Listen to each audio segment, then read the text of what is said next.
Dalam sekejap, bayangan besar itu tersedot ke dalam perut binatang kecil yang menelan langit. Sosok Mu Qing muncul. Mu Qing terkejut, tapi tinju cahaya suci Chen Ping sudah ada di depannya, dan dia tidak punya waktu untuk menghindar.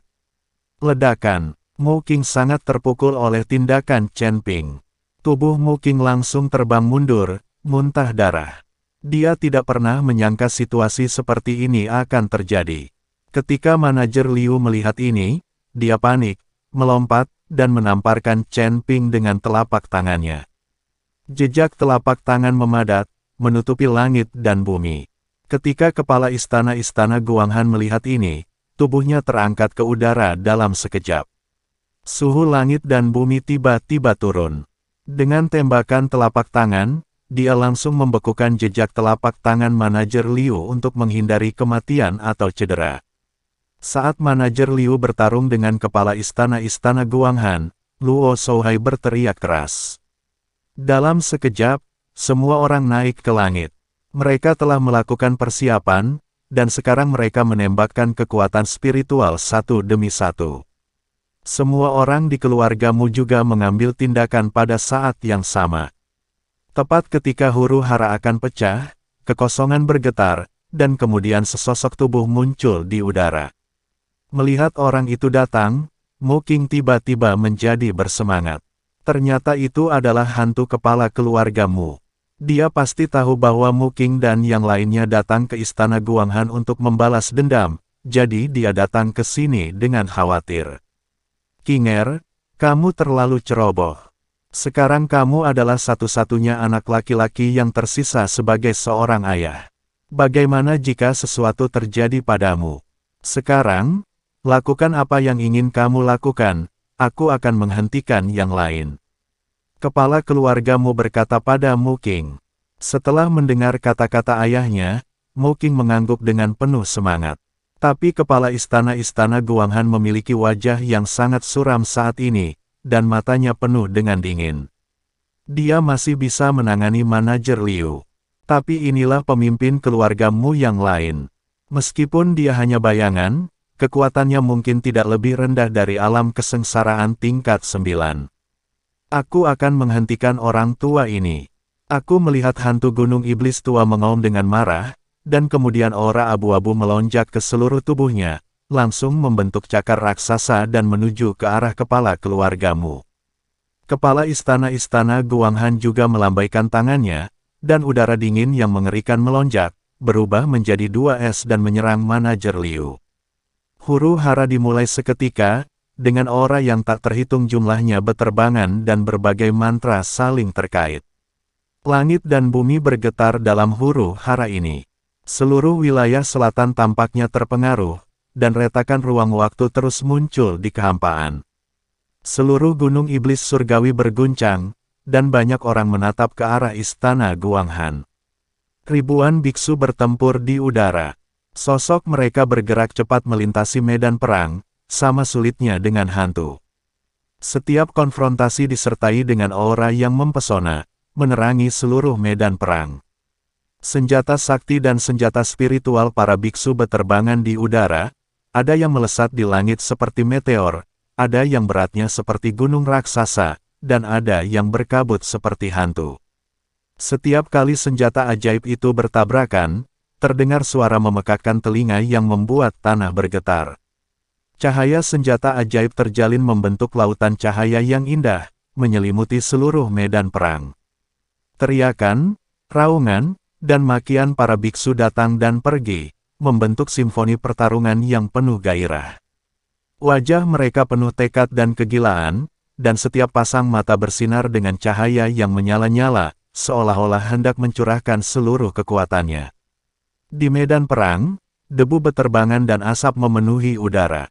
Setiap kali biksu itu jatuh ke tanah, sekuntum bunga darah bermekaran, mewarnai tanah menjadi merah cerah. Namun, para beku ini tampaknya tidak kenal lelah, mereka berdiri lagi dan menyerang lagi dan lagi hingga kelelahan.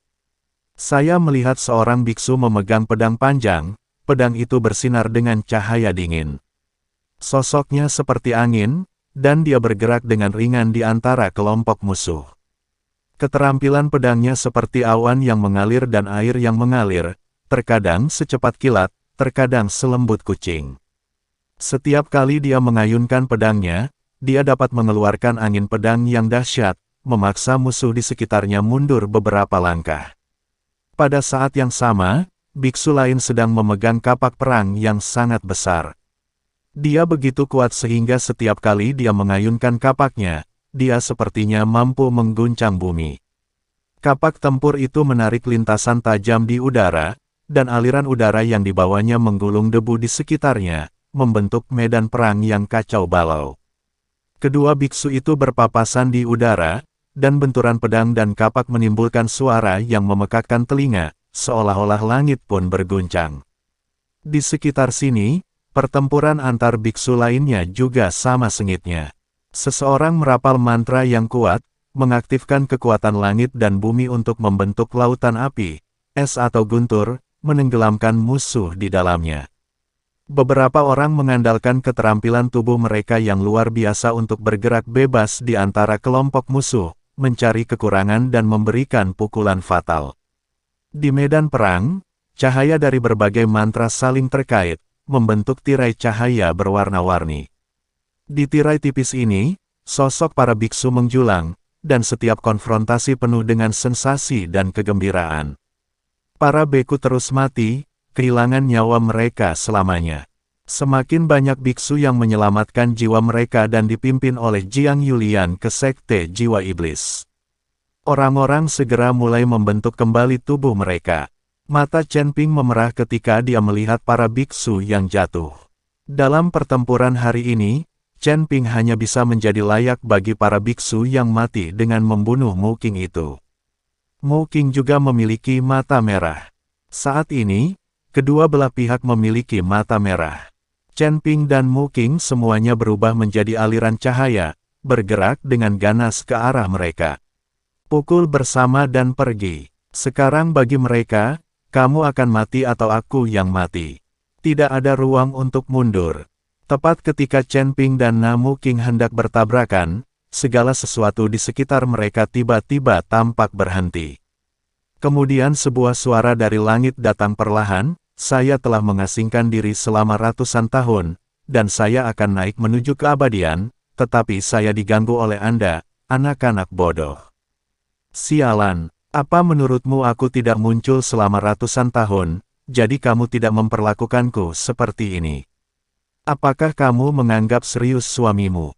Ketika seorang lelaki tua berjubah abu-abu berdiri di kehampaan dengan tangan di belakang punggungnya, semua orang hanya merasakan. Aku merasakan napasku sesak, dan semuanya jatuh dari udara. Bahkan kepala istana-istana Guanghan jatuh ke tanah dan kesulitan bernapas di bawah tekanan. Dia tidak punya pilihan selain berlutut dengan satu kaki. Kamu tidak berlatih dengan jujur, dan kamu mengorbankan jiwamu untuk ikut bersenang-senang, kembalilah. Orang tua berjubah abu-abu itu melambaikan tangannya dengan lembut. Semburan energi ungu yang agung dilambaikan dari tangannya, dan kemudian bayangan kepala keluargamu menghilang dalam sekejap.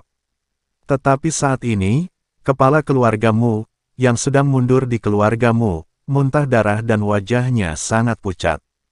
Mengapa kamu memprovokasi penguasa wilayah? Sialan, kepala keluargamu menyeka darah dari sudut mulutnya. Sepertinya pengasingan yang begitu lama sia-sia. Dan di istana Guanghan, semua orang merasakan tekanan gemetar langit dan bumi, kehampaan sedikit bergetar, dan angin menderu-deru. Banyak biksu dengan tingkat kultivasi rendah yang langsung dikejutkan hingga mati oleh paksaan ini. Semakin banyak biksu yang menundukkan kepala dan gemetar. Bahkan Master Alam Mahayana seperti General Manager Liu dan Master Istana-Istana Guanghan pucat, mata mereka penuh ketakutan, dan mereka tidak berani menatap langsung ke penguasa wilayah selatan. Chen Ping mengangkat kepalanya dengan keras dan melihat ke arah penguasa wilayah selatan. Dia ingin melihat seperti apa orang yang bertanggung jawab atas suatu wilayah. Chen Ping melihat bahwa penguasa wilayah-wilayah selatan adalah seorang lelaki tua yang terlihat sangat biasa, tetapi keagungan di tubuhnya terpancar dari dalam keluar, bukan dengan sengaja. Penguasa wilayah-wilayah selatan memandang Chen Ping, menyebabkan Chen Ping menundukkan kepalanya tanpa sadar.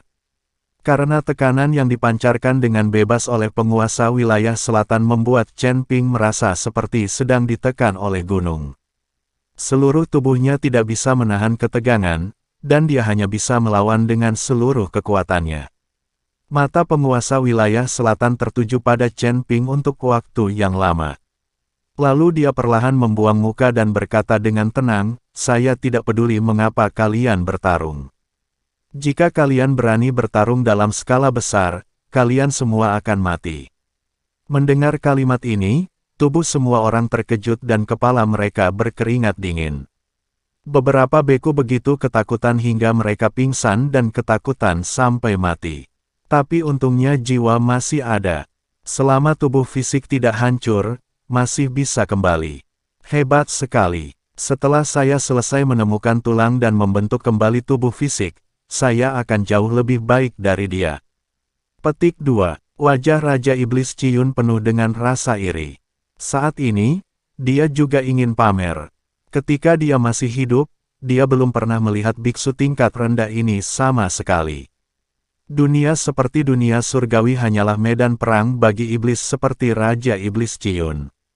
Mengenai kehidupan dan kematian para beku yang tinggal di sini, mereka tidak peduli sama sekali, dan mereka tidak pernah berpikir untuk pamer di depan para beku tersebut. Lagi pula, dua makhluk abadi yang kuat yang bertarung satu sama lain akan menemukan dunia tingkat rendah. Biarpun dunia tingkat rendah ini dihancurkan, mereka tidak peduli. Mereka semua adalah biksu biasa. Bagi makhluk abadi seperti mereka bahkan bukan semut. Jika kamu mati, kamu akan mati. Inilah hukum langit dan bumi yang mengutamakan kekuatan. Ketika Anda tidak memiliki kekuatan, tidak ada yang akan peduli dengan hidup atau mati Anda. Diam, jangan membuat masalah bagiku. Aku tidak ingin mati. Aku akan membicarakannya setelah kamu mendapatkan kembali tubuhmu dan menjadi hebat. Batang. Chen Ping menyuruh Raja Iblis Ciyun untuk menutup mulutnya. Jika saya benar-benar menyinggung Tuan Domain ini, saya mungkin akan ditampar sampai mati. Namun, kekhawatiran Chen Ping tidak diperlukan. Dengan hilangnya tekanan, penguasa wilayah selatan telah pergi. Baru setelah penguasa wilayah-wilayah selatan pergi untuk waktu yang lama, semua orang berani berdiri perlahan dan melihat ke atas. Tanpa tekanan itu, semua orang menghela nafas lega. Meskipun kedua belah pihak saling melotot saat ini, tidak ada yang berani mengambil tindakan. Bahkan penguasa wilayah yang tidak muncul selama ratusan tahun telah terprovokasi.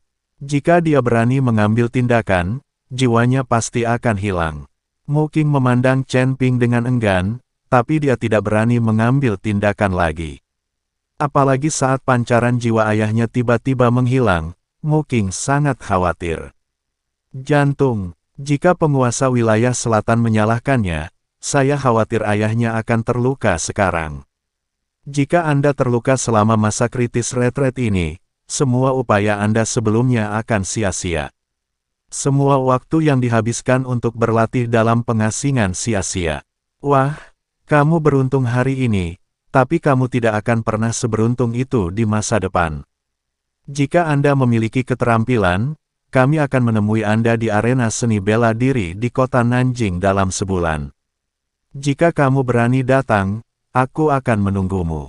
Jika kamu tidak berani, maka keluargamu kita akan tetap menyalahkan istana Guanghan atas hutang ini.